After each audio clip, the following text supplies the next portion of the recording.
And it's Fiend here again for the Rhode Island Sports Network. Came to you, I don't know if it was last week or a couple of weeks ago, I'm not sure. Did the last live stream with updates to the site. Obviously, the big information here at the what we'll call the new network, for those of you who are in the know, but the Rhode Island Sports Network. The big information is that we will be covering CCRI baseball and softball over the course of April on 3 separate weekends, and hopefully we get some weekday games in here and there. That'd be great. We're going to work on that. Dan LeCorbinier and I will work that out hopefully as the month goes along. But we will get to CCRI in a moment. Just a couple of things I wanted to bring people up to speed on. I just posted an article on the site that basically it's something that I think a lot of people think about in the state of Rhode Island in general. But last night I had just a quick Twitter conversation with someone from, I believe, from the Newport Daily News, if I'm not mistaken, about the fact that Rhode Island Catholic schools, I guess you could say Catholic schools in any state for that matter, but Rhode Island Catholic schools, obviously, mostly what we're talking about is would be LaSalle and Hendricken, should be in their own league. And I had responded on Twitter that it's really becoming time for a Southeastern New England Catholic School League, which would be a powerhouse league. But there's more than just the obvious to that. And there's a lot of considerations that go into something like that, more than that you would think of merely on the surface. So I posted an article about that. It's the if you go on the blog site, it's the first story. I think you probably find it somewhat interesting, to say the least, because it can be a pretty controversial issue.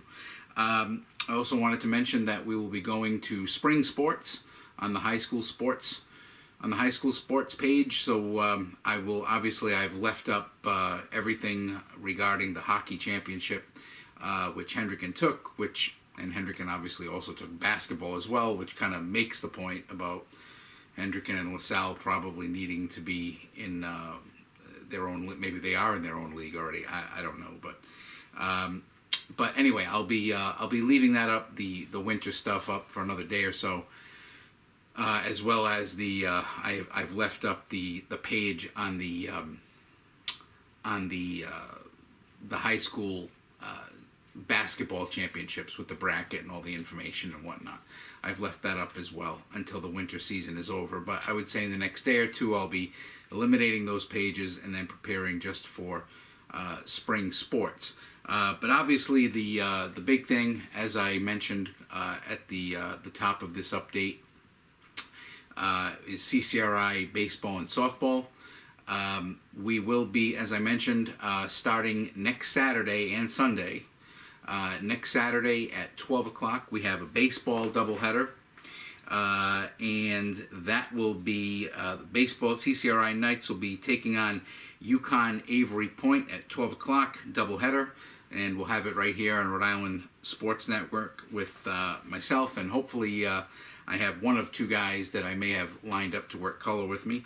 And then the next day, Sunday, April 3rd, it'll be the Lady Knights softball versus Suffolk, 1 o'clock doubleheader, and as it looks, it'll be I'll be teaming up once again with my good friend and play-by-play man extraordinaire, Stone Freeman, who should probably have some at least some decent insights on the Lady Knights softball team, but he is also the voice of the Providence Sky Chiefs, and I've been carrying the Sky Chiefs feed here on the site as well. So Stone's voice has been ringing through the Rhode Island Sports Network as well. So Stone's a busy guy, and I appreciate the fact that he's going to take some time to do some Lady Night softball. So that's the schedule for next Saturday and Sunday. 12 o'clock doubleheader for baseball on Saturday, 1 o'clock doubleheader on Sunday for softball. As far as what the the Knights and the Lady Knights have been up to this past week. They were down in Florida, and the baseball team had some different degrees of success on the trip. And they had a 2-4 record on the trip, but it was inconsistent to say the least. There was some wildly successful offensive output. Case in point, on one of the days of competition, the Knights took on Genesee Community College, and they won the first game of that doubleheader 23-4, but then lost the second one 1-0. So, got to find a happy medium there with the offensive output, hopefully. But that was kind of the story of the trip with the men's baseball team. The softball team, Lady Knights, went 3-3, and freshman Courtney Sheridan certainly shouldered the vast majority of the pitching load, and for the most part was outstanding. But given the fact that she was pitching practically every inning, obviously a little bit of fatigue would set in. And if you combine that with some inconsistent defense on the part of the Lady Knights, and some really strong teams that they faced down in Florida, some strong offenses, that kind of accounts for the 3-3 record that they put up, which is not a bad showing, but I think the Lady Knights hope to improve on that, and so do the men with the baseball. So, stay with Rhode Island Sports Network for some, we're going to be moving to spring sports, high school, have some more blog posts on various things, and hopefully we'll see you at 12 o'clock on Saturday for some CCRI baseball.